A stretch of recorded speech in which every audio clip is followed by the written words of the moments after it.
sur le Mahabharata, où c'est l'instruction de mon Gurudev que je continue d'expliquer ou de parler de cette merveilleuse histoire. Et on va commencer par une lecture d'un verset du Srimad Bhagavatam. Et on est au verset 32. 31.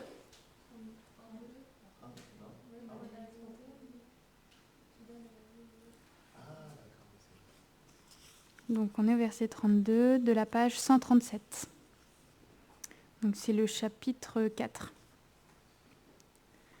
Om Namo Bhagavate Vasudevaya.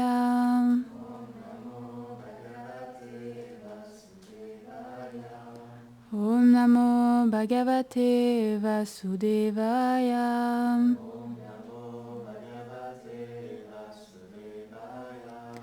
Om Namo Bhagavate Vasudevaya.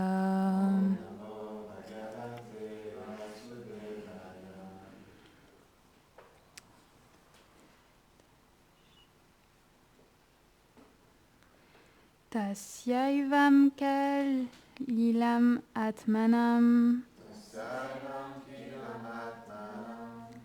manya manasya kidita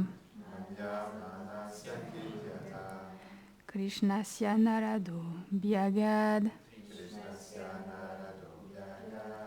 ashlamam prag udaritam.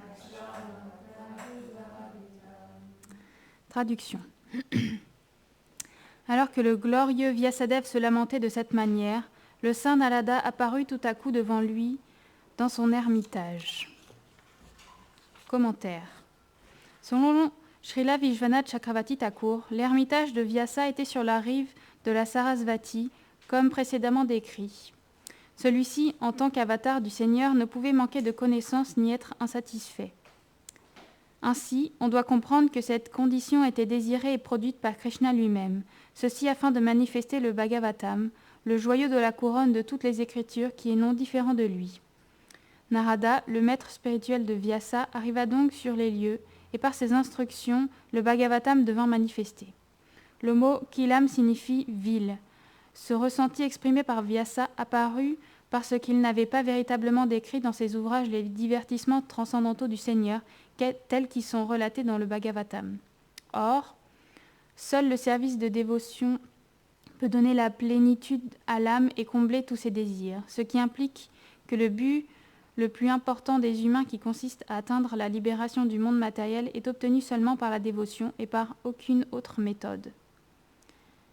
Mes dévots, à travers leur pratique dévotionnelle, atteignent aisément tout ce qui est obtenu à travers l'action intéressée, les pénitences, la connaissance, le détachement, le yoga, la charité, les devoirs prescrits et les autres voies. Ils peuvent même obtenir d'autres bénédictions comme l'atteinte des planètes édéniques, la libération ou la résidence dans mon royaume. Donc c'est un autre verset cité du Bhagavatam. Et ensuite, on va en citer un autre. Donc, je lis directement la traduction aussi. Quelle est l'utilité de ces pratiques comme l'Ashtanga Yoga, le Sankhya Yoga, le Sannyas et l'étude des Védas et d'autres actes de bon augure, si à travers eux, le Seigneur ne se révèle pas lui-même? Ainsi, l'unique signification de toutes les Écritures devient compréhensible par tous, seulement par la dévotion.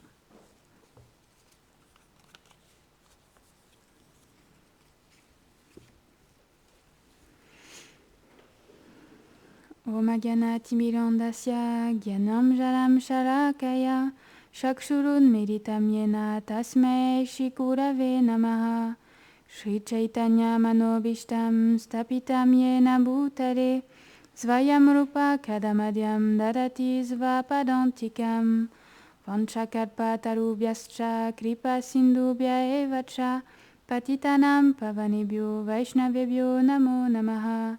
Jaya Shri Krishna Chaitanya Prabhu Nityananda Shri Advaita Gadadhar Srivasadi Gaura Bhaktavrinda. Hare Krishna Krishna Krishna Hare Hare Hare Ramo Ramo Ramo Hare Hare. Namam Vishnu Padaya Krishna Prestaya Bhutale Srimate Bhaktivedanta Swami Niti Namine Namaste Sarasvate Deve Gauravani Pracharine Nirvishesha Shunyavani Prasachade Shatarine.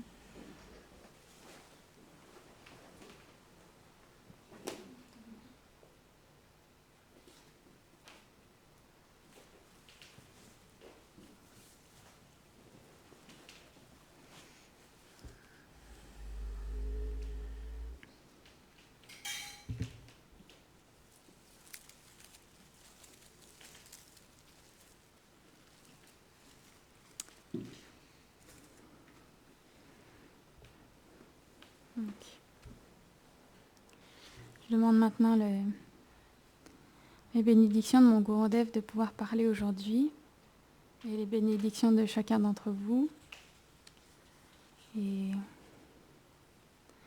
on va essayer de parler ensemble de cette merveilleuse histoire. Donc la dernière fois, on avait parlé du jeu de dés, donc ce fameux épisode qui est beaucoup parlé par les Vaishnavas et qui est un des passages les plus importants du Mahabharata. Et on avait vu comment Yudhishthir, il avait été forcé de jouer au dé contre Shakuni qui jouait au nom de Duryodhana. Et parce qu'il était expert au jeu et toutes sortes de ruses, il avait pu gagner toutes les richesses de Yudhishthir. Et Yudhishthir, c'était lui-même, il avait joué aussi ses frères, donc il avait perdu ses frères et il s'était perdu lui-même. Et comment à la fin, donc, Shakuni, il l'avait incité à jouer son épouse, Draupadi, et comment il avait été obligé de la jouer, et l'avait également perdu. Au moment où il l'a joué, tout comme chacun de ses frères, il a décrit les qualités de Draupadi. On n'avait pas trop parlé la dernière fois, donc on va commencer en reprenant ici. Et au moment où il a joué Draupadi, il l'a décrit comme étant ni trop grande, ni trop petite, ni trop maigre, ni trop corpulente.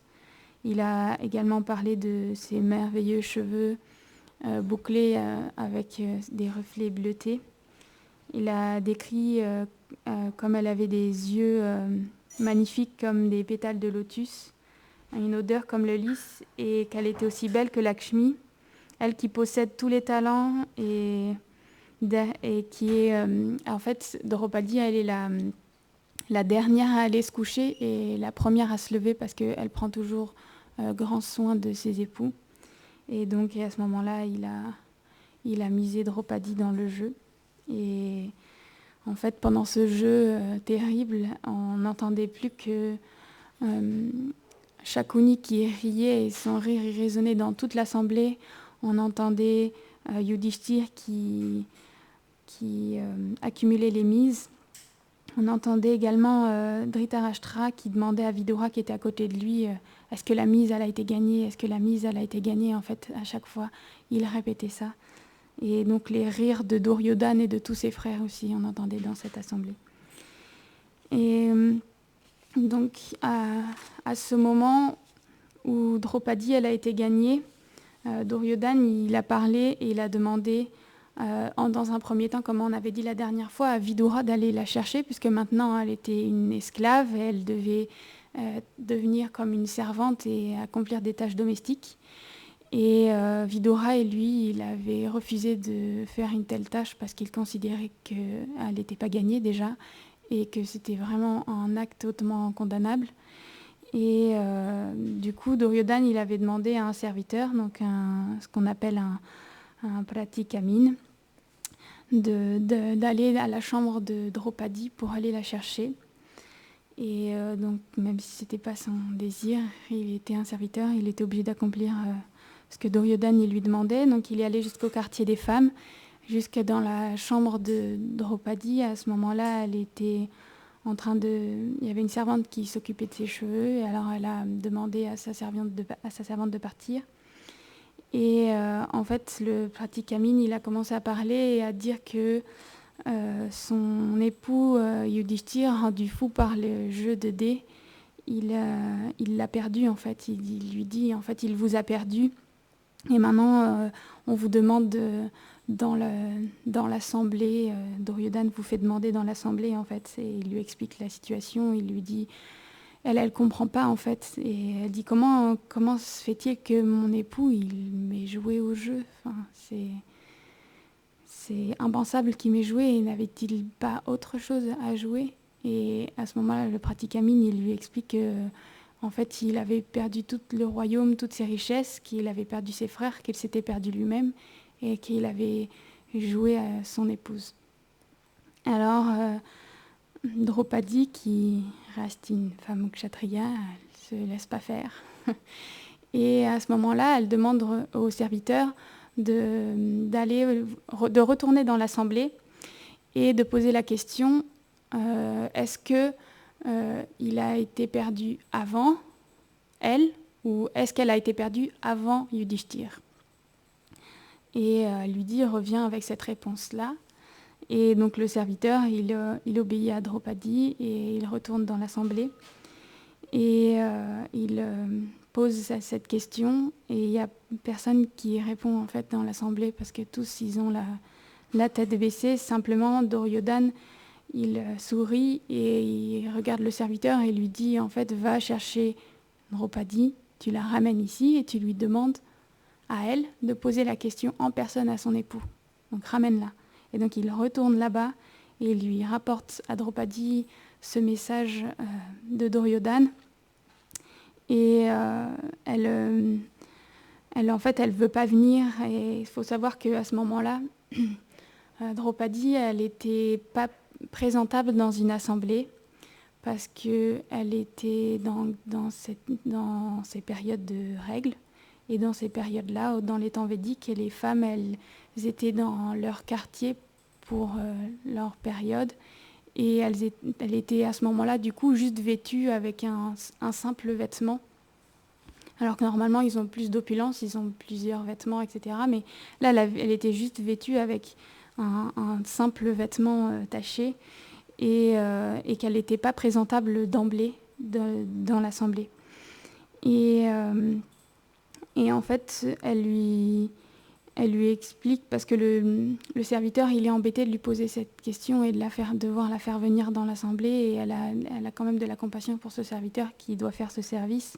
Et elle lui explique comment les joies et les souffrances, elles vont et elles viennent, même aux sages et à l'imprudent. Et donc elle lui explique toutes ces choses. Et qu'elle veut, avant de venir, elle veut avoir une réponse des Kurus aînés, puisque les Kurus aînés, ils suivent la morale, et que la morale, dans toute situation, elle doit être suivie. Alors si c'est la morale que elle de venir, et que vraiment elle a été gagnée, et que ses aînés lui demandent, et même si elle est triste de devoir faire ça, mais elle viendra. Parce que la moralité est toujours supérieure. Alors le serviteur, il retourne dans l'assemblée et il rapporte le message de Draupadi. Et à ce moment-là, comme Yudhishthir, il regarde l'assemblée, il voit que toujours Dhritarashtra, il ne répond rien. Il voit même que Dhritarashtra, il est comme... il voit son... Comment je pourrais dire ? Qu'il est comme avec Duryodhana dans ses avis et qu'il ne répondra pas. Et il voit que Bhishma et les autres aînés, ils ne répondent rien. Ils sont très attristés de la situation. Ils pleurent parce que c'est pire que tout de devoir humilier comme ça une épouse. Et en plus, l'épouse de grandes personnalités comme ça, c'est ce qu'il y a de pire. Et en fait, ils ne peuvent pas empêcher leurs larmes de couler. Donc Bhishma, Drona et Vidura, ils pleurent. Et quand Yudhishthir, il voit ça, alors il se tourne vers le serviteur et il lui dit que Panchali, donc elle peut venir, même s'il est conscient qu'elle n'est pas habillée d'une bonne façon, etc., mais que c'est l'ordre de Duryodhana, donc elle doit venir. Et donc Duryodhana, il est content qu'Yudhishthir il est intervenu, et donc il dit oui, tu vois, maintenant elle a l'ordre de son époux de venir, donc va la chercher. Et le serviteur, en fait, il a comme peur de retourner voir Draupadi parce qu'il a peur de sa colère aussi. Et donc, il se tourne vers le roi et il lui dit « Alors, qu'est-ce que je dois lui dire ? Qu'est-ce que je vais lui dire là comme message ?» Et quand Duryodhana il voit ça, il voit en fait sa peur de retourner là-bas et juste il le condamne et il se tourne vers son frère, donc le frère qui est juste après lui, qui est Dushashan. Donc il se tourne vers Dushashan et il lui demande d'aller la chercher de gré ou de force, de la ramener dans cette assemblée. Alors Dushashan, lui, ça ne lui pose aucun problème. Et il fonce directement dans les appartements de Draupadi. Et il arrive et en fait, il lui dit qu'elle a été gagnée honnêtement dans un jeu et qu'elle n'a pas de raison de poser toutes ces questions et qu'elle n'a qu'à quitter toute sa modestie et que de toute façon, ses nouveaux seigneurs, c'est les Kourous. Donc, c'est eux qui lui demandent de venir, donc elle n'a pas à omettre d'objection à ça. Et quand elle entend ça, Draupadi, elle se met à pleurer, elle cache son visage dans ses mains. Et en fait, elle se met à courir vers les quartiers de Gandhari, parce qu'elle veut chercher sa protection à ce moment-là. Et donc elle se met à courir, et puis lui, Dushashan, il se met juste à grogner, et il lui court après, et à ce moment-là, il l'attrape par les cheveux. Et en fait, il la traîne dans les couloirs, et il va la traîner jusque dans l'assemblée par ses cheveux qui avaient été sanctifiés dans la cérémonie donc avec Yudhishthir quand il a été mis empereur du monde.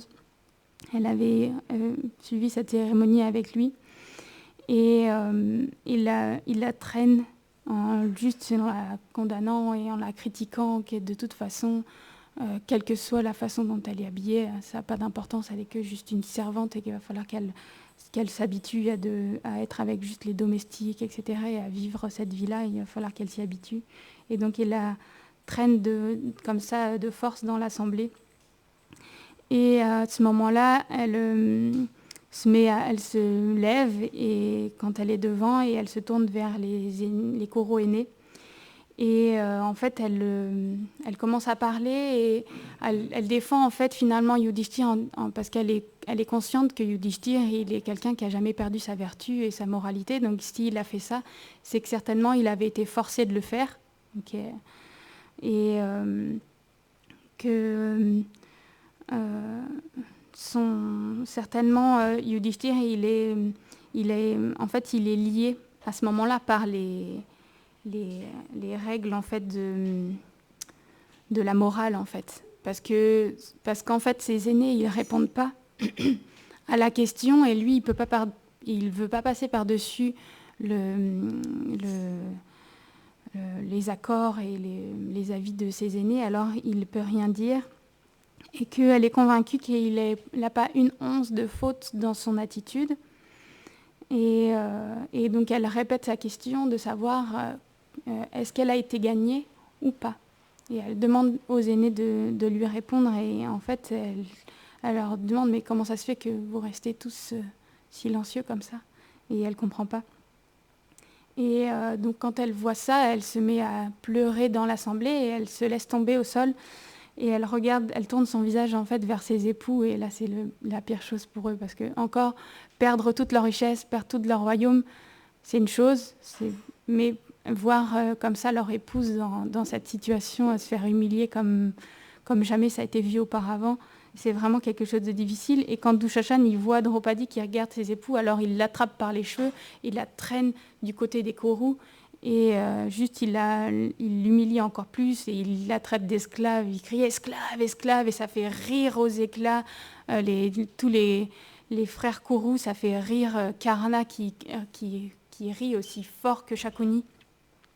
Et ça fait rire Duryodhana et ils blaguent ensemble comme ça à propos d'elle.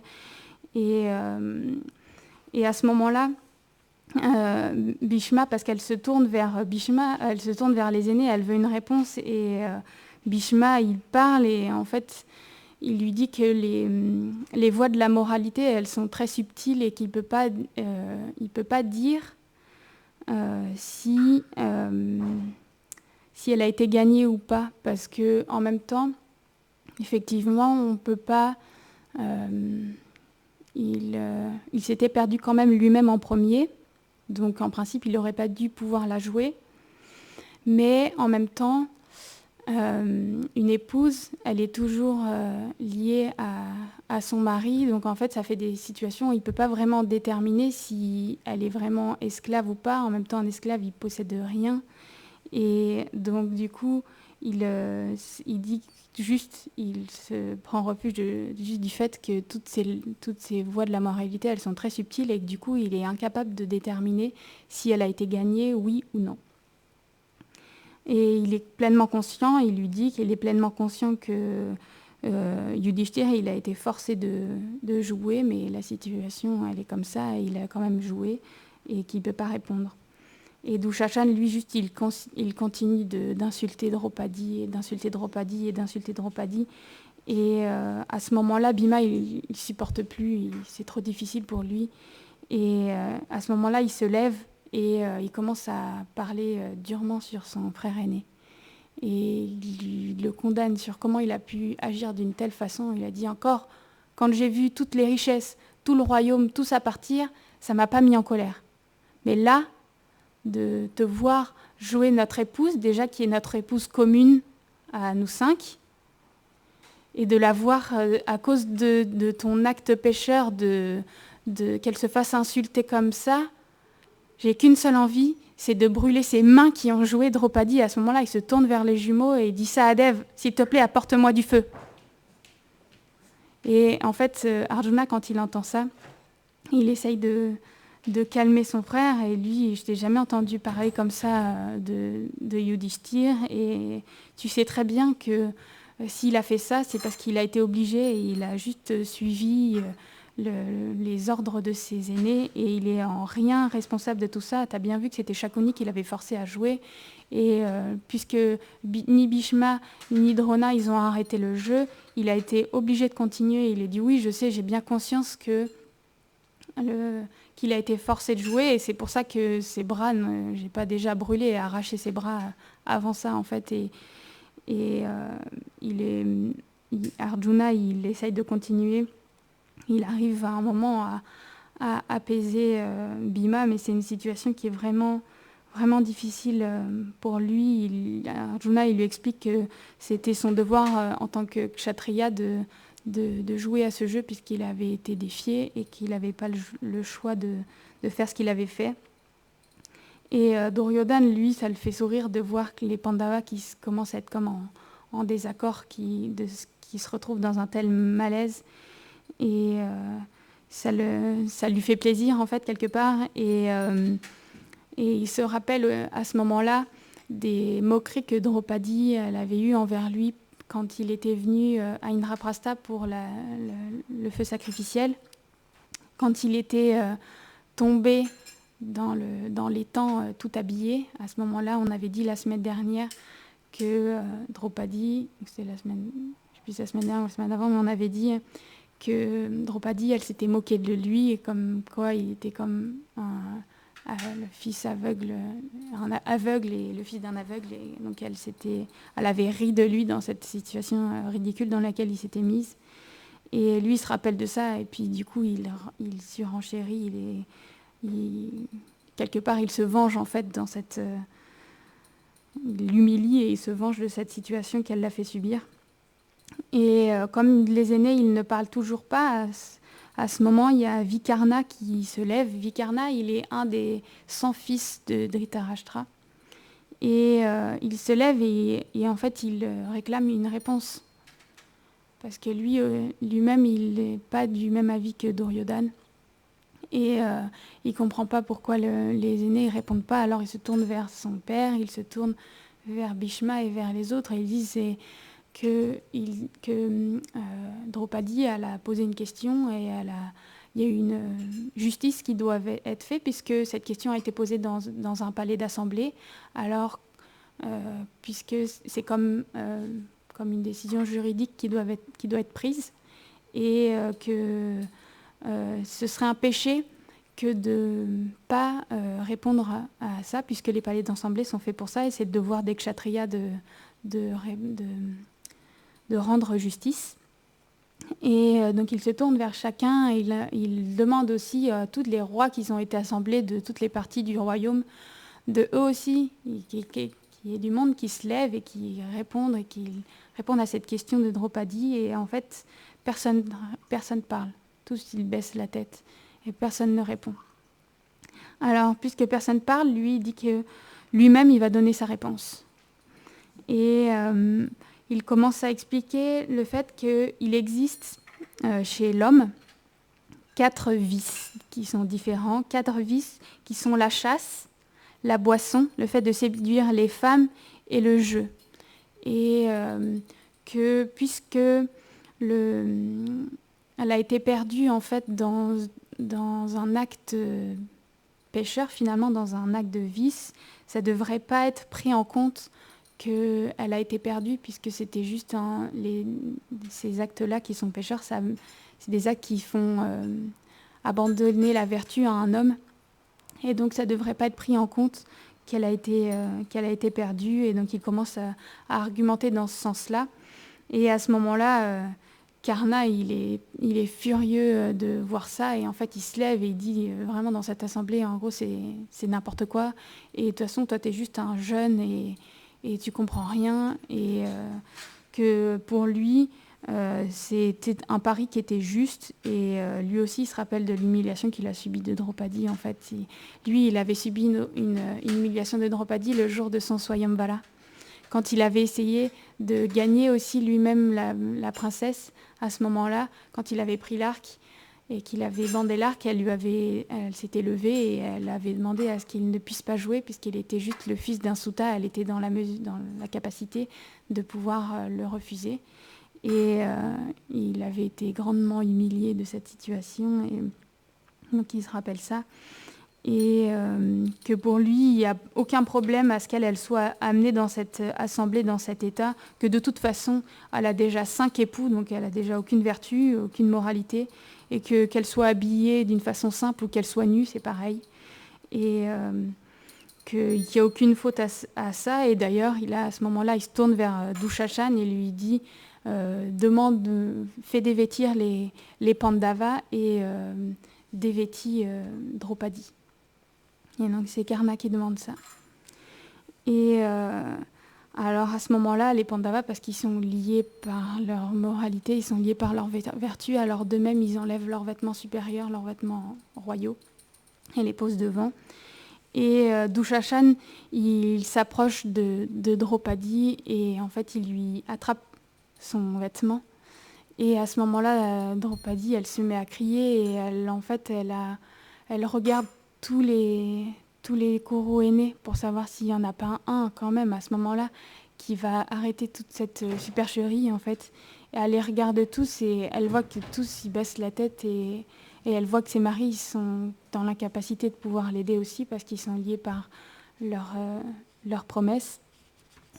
Et c'est expliqué à ce moment-là que Dushashan il commence à tirer sur son sari et qu'elle a plus que son sari qui est coincé entre ses dents.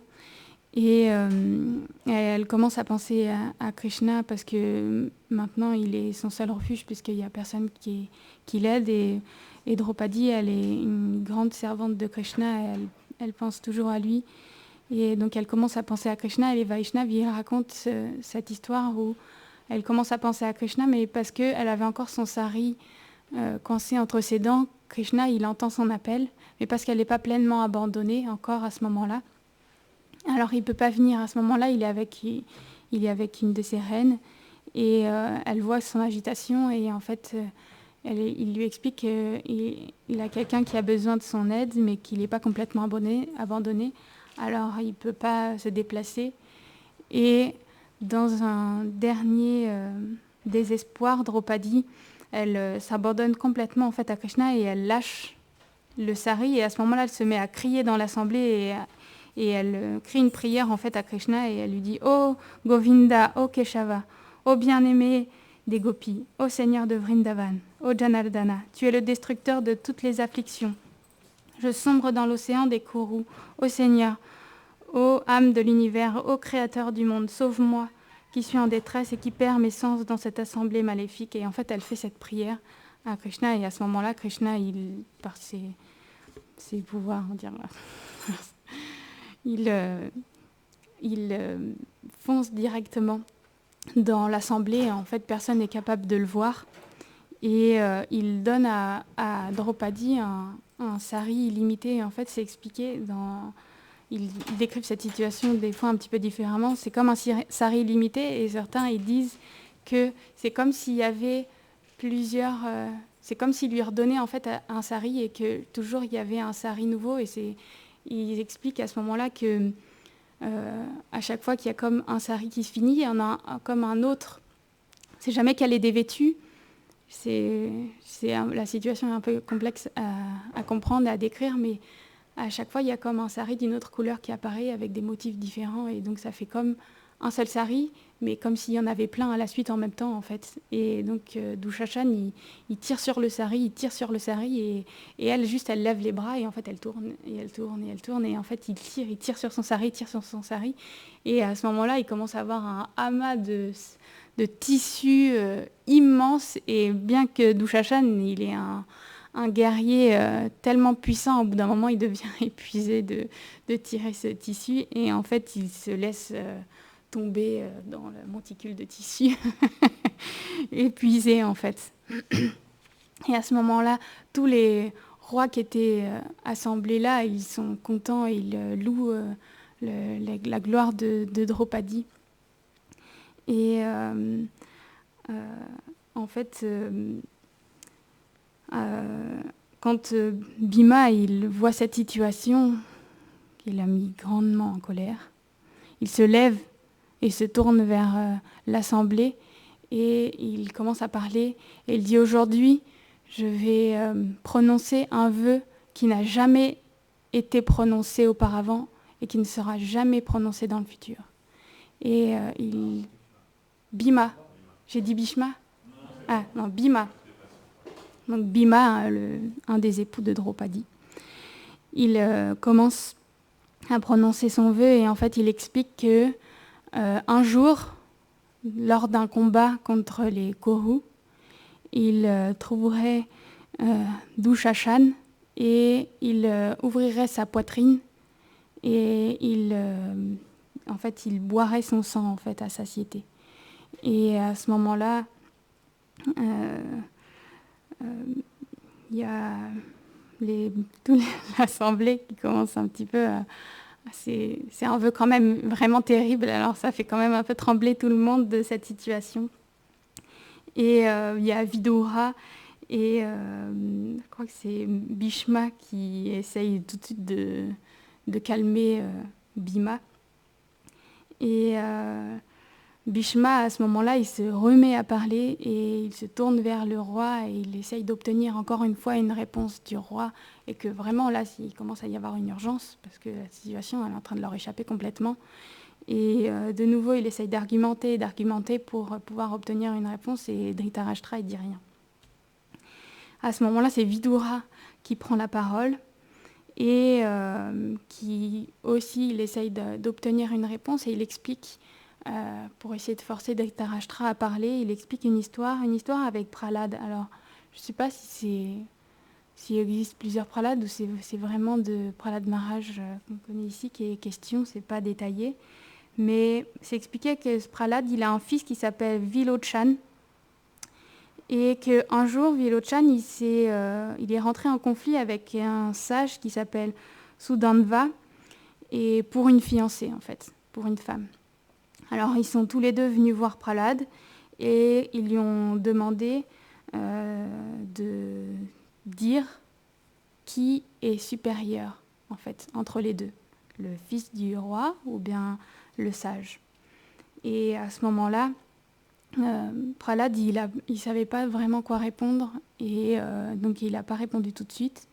Et le sage Sudandva, il a été fâché de la non-réponse du roi et en fait il lui a expliqué que c'était dans son obligation de devoir parler et que s'il ne parlait pas, alors sa tête elle allait être brisée en 1000 morceaux. Alors Prahlad il est allé voir Kashyapa et il lui a posé la question à quel point c'est condamnable de ne pas répondre. Est-ce que c'est comme un péché de ne pas répondre à une question comme ça? Et Kashyapa, il lui explique que si on ne répond pas à une question par peur ou si on ment ou tout ce genre de situations, alors oui, c'est un péché et que on devient à ce moment-là lié par les 1000 nœuds de Varuna. Alors Varuna, il est souvent décrit avec des fois, j'ai du mal à traduire exactement comme un lasso. Une de ses armes, c'est comme une corde ou un lasso. Et à ce moment-là, ils disent qu'elle est liée par les 1000 nœuds de Varuna et que chaque année, il y a juste un nœud qui se défait, en fait. Donc c'est pour dire qu'ils sont liés dans des actes pécheurs pendant très longtemps, pendant 1000 ans. Oui, pour avoir pas répondu. Donc à ce moment-là, Prahlad, il retourne dans l'assemblée et il répond que c'est le sage qui est supérieur à son fils. Et le sage, il est satisfait de cette réponse parce que le roi, il ne s'est pas laissé emporter par son affection envers son fils, mais qu'il a répondu la vérité. Alors le sage, il donne une bénédiction au fils de Prahlad et lui dit qu'il pourra vivre pendant 100 ans.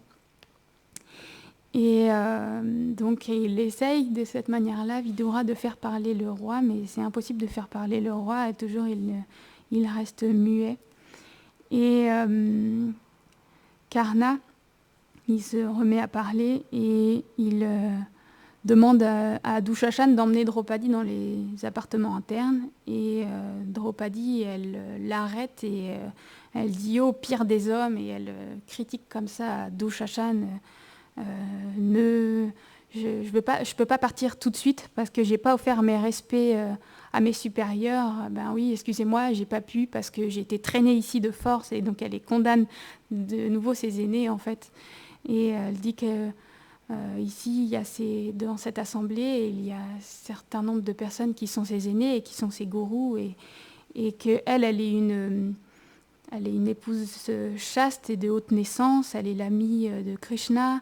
Ça n'a jamais été vu qu'une épouse, elle soit traînée comme ça dans une assemblée de cette façon.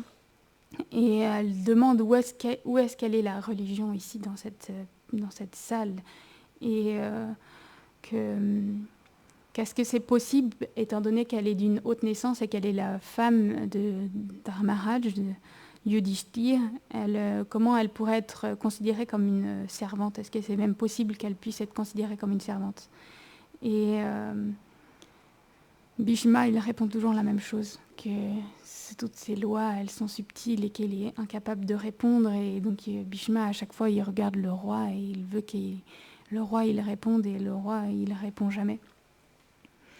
Et Duryodhana, à ce moment-là, il dit que si Yudhishthir, il avoue qu'il a parié faussement, alors il voudra bien la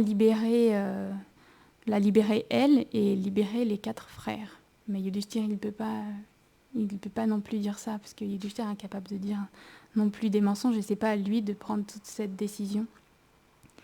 Et à ce moment-là, Bhima, il parle et il se met debout de nouveau et il parle et il dit en fait si Yudhishthir, maintenant, si Yudhishthir, il n'est plus notre Seigneur, alors vous êtes tous morts. C'est ça qu'il leur dit. Parce que pourquoi Bhima, jusqu'à maintenant, il n'a pas levé les armes? C'est juste parce que Yudhishthir, il ne lui a pas demandé, et si Yudhishthir ne lui demande pas, alors il ne fait rien, parce qu'il est lié par son aîné.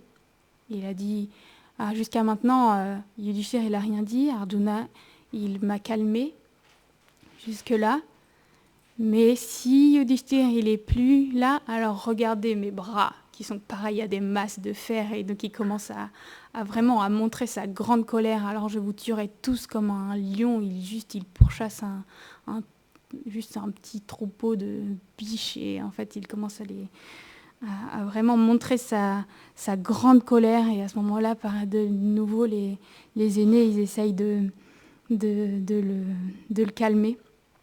Et Karna, lui, il est énervé de cette situation, de voir Vidura et Drona et Bhishma être si complaisants en fait avec les Pandavas, Et il les blâme en disant que de toute façon, ils sont comme plus avec les Pandavas, alors que leur maître, c'est Dhritarashtra, et qu'ils agissent vraiment d'une mauvaise façon, alors que c'est Dhritarashtra qui les maintient. Et il ne devrait pas dire ça, et que de toute façon, c'est juste que cette femme, elle devrait être considérée comme une esclave, et que les femmes et les fils, ils sont toujours dépendants, en fait. Il explique que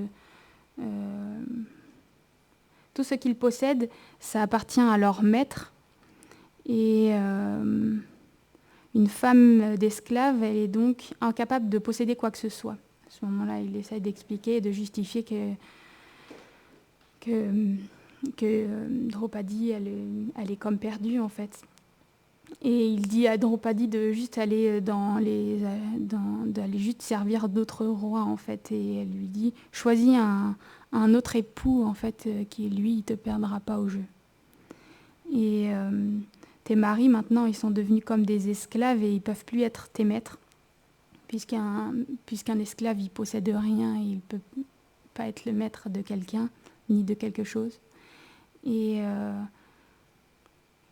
puisque Yudhishthir, il a joué Draupadi, alors c'est qu'il doit considérer sa vie et sa virilité comme complètement inutiles. Et donc à ce moment-là, il encourage Draupadi à choisir quelqu'un d'autre. Et Duryodhana, parce qu'il voit que toujours son père, il ne parle pas, alors à ce moment-là, Duryodhana, il dévoile sa cuisse et il se tourne vers Draupadi et lui dit maintenant, assieds-toi sur cette cuisse, sur la cuisse de ton nouveau maître, en fait, et de ton nouveau seigneur. Et à ce moment-là, Bhima, il est tellement en colère qu'en fait, il a du feu qui sort de toutes les parties de son corps. Ses yeux sont rouges de colère. Et à ce moment-là, de nouveau, il prononce un nouveau vœu. Et il dit pendant une bataille, il briserait cette cuisse qui a offensé Draupadi, et que de la même manière qu'il avait dit aussi pour le premier vœu, si jamais il n'en est pas capable, alors qu'il ne rejoigne même pas la planète de ses ancêtres, et qu'il ne soit pas libéré. Et donc, à ce moment-là, Vidura, de nouveau, il se met à parler, et il exprime vraiment le grand danger et cette calamité qui est en train de frapper toute la race Kourou.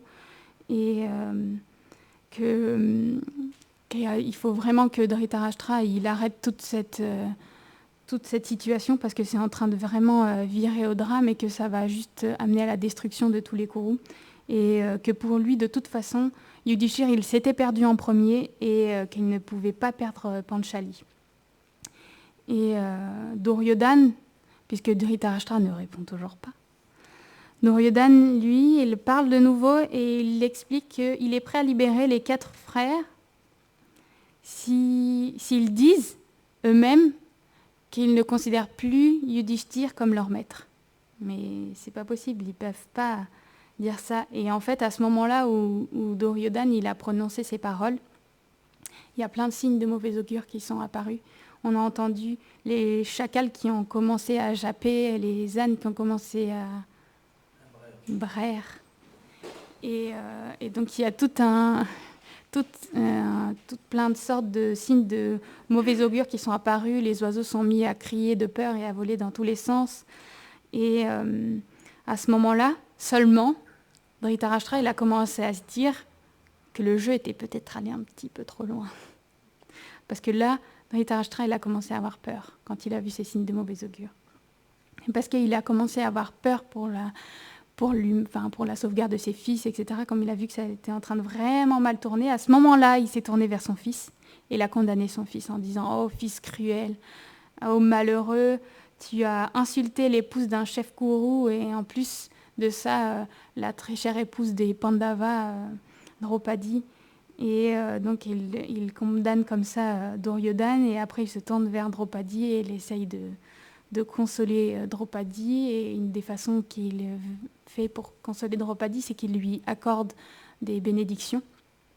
Et Draupadi, en premier, elle demande à ce que Yudhishthir, le père de son fils, Prativindya il soit libéré de l'esclavage pour pas que son fils il soit juste connu comme le fils d'un esclave. Et donc elle demande de cette façon à ce que Yudhishthir il soit libéré. Alors le roi lui accorde et lui dit fais encore un vœu. Et à ce moment-là, elle demande à ce que ses 4 autres maris ils soient libérés, ainsi que leurs armes et leurs richesses. Et le roi il leur accorde. Et à ce moment-là, le roi lui demande, parce qu'il n'est pas complètement non plus satisfait, et je pense qu'il a vraiment tellement eu peur dans cette situation, il lui demande de redemander encore une bénédiction. Et à ce moment-là, Draupadi, elle explique que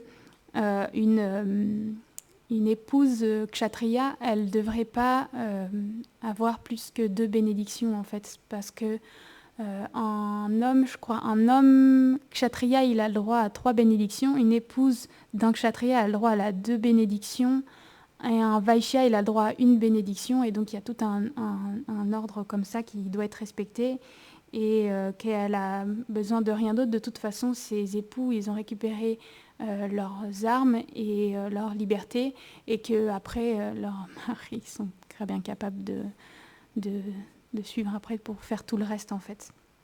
De regagner toute leur... je ne sais plus comment elle explique ça, mais leur renom, etc. Ils sont capables par leurs armes de pouvoir récupérer tout le reste.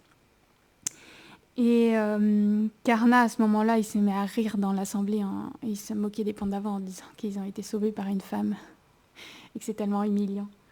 Et Bhima, lui, il est sur le point d'exploser. Arjuna, il est sans cesse obligé de le retenir. Et en fait, de quelle manière il le restreint? En fait, il lui explique qu'il ne devrait jamais être... jamais prendre en compte, en fait. On ne devrait jamais prendre en compte les paroles d'un homme inférieur. De cette manière-là, il casse Karna complètement. Et Arjuna, il explique qu'on devrait toujours essayer de se rappeler de la moindre qualité que peuvent avoir nos ennemis. Et que c'est ça la meilleure action à faire. Et Bhima, il a quand même des difficultés à se calmer, alors il se tourne vers Yudhishthir et lui chuchote à l'oreille si jamais c'est ton ordre, je peux tous les tuer immédiatement. Il essaye d'avoir gain de cause. Mais Yudhishthir, il ne veut pas, et de toute façon, le Dhritarashtra, il voit que la situation, il ne faut pas qu'elle tourne mal. Et à ce moment-là, il se met à raconter des belles paroles à Yudhishthir, en fait, et à dire « Oh, toi qui es tellement sage et qui es tellement humble, tu es bienveillant, tu te rappelles jamais de l'hostilité de tes ennemis. » Et il commence à jouer comme ça en sa faveur. Il lui demande de ne pas prendre en compte toutes les erreurs que Duryodhana il a fait, de simplement se rappeler quand il était ici, plus jeune, comment lui-même et Gandhari, ils ont pris soin de lui, etc. Il passe la pommade, comme on dit.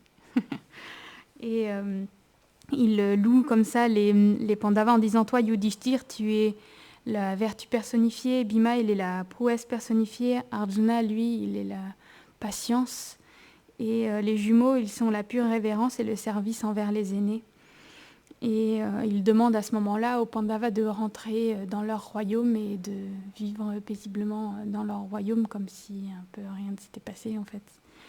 Et du coup, les Pandavas, ils montent sur leur char et ils quittent l'assemblée et ils vont rejoindre Indraprastha. Et à ce moment-là, donc l'assemblée, elle est finie et la réunion d'assemblée est finie et tous les rois différents, ils vont rejoindre les demeures qui avaient été construites pour eux par Dhritarashtra. Et Vidura, il raccompagne Dhritarashtra jusque dans ses quartiers. Et Dhritarashtra, il continue à penser, il se met vraiment à avoir vraiment peur parce qu'il se dit que jamais Bhima, il oubliera ses vœux.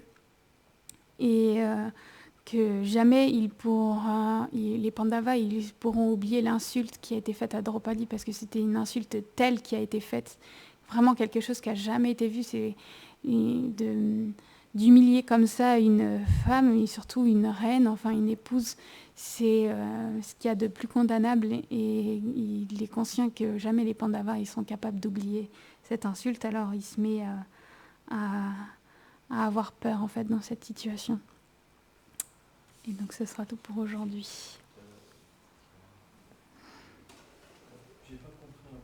Oui, Parce que Draupadi, elle a reçu donc, 2 bénédictions, oui. mais elle n'a pas été libérée, elle. Donc c'était Dhritarashtra qui lui a donné sa liberté, c'est ça? Il a, à ce moment-là, c'est pas vraiment... je sais pas si c'était vraiment expliqué, mais il a dû avouer à ce moment-là qu'elle était libre, certainement. De toute façon, s'il a rendu la liberté aux, aux différents... Elle n'a pas réclamé, elle-même, elle n'a pas réclamé sa liberté. On m'avait expliqué que la raison pourquoi Bhishma il avait peut-être interdit, parce que Tu veux prendre le micro peut-être? oui, Krishna lui-même en fait l'avait demandé. Oui, c'est vrai que les Vaishnavas ils disent ça. C'était pas marqué là, mais comme dit Gurudev, Non. il Dans est... l'empereur aucun, Hmm. ils avaient le vœu de rien dire. En fait, D'aller, de laisser le jeu aller de plus en plus loin et de rien faire. Gurudev, il explique, et c'est vrai que là, dans mes résumés, c'est pas indiqué, mais les Vaishnavas, ils donnent plus de détails dans cette histoire. C'est que pourquoi les Kuru aînés, ils ont rien dit, c'est que Krishna, personnellement, avant ce jeu, il leur avait demandé de rien dire et de laisser le jeu se faire jusqu'au bout. Et c'est pourquoi Bhishma et Drona, etc., et tous les différents Kuru aînés, ils pouvaient rien dire, en fait. Et c'est pour ça que le jeu, il s'est fait comme ça jusqu'au bout. C'était en fait un ordre de Krishna parce que Krishna, il voulait dans cette situation honorer Draupadi, honorer ses, ses très chers amis et ses très chers serviteurs en fait.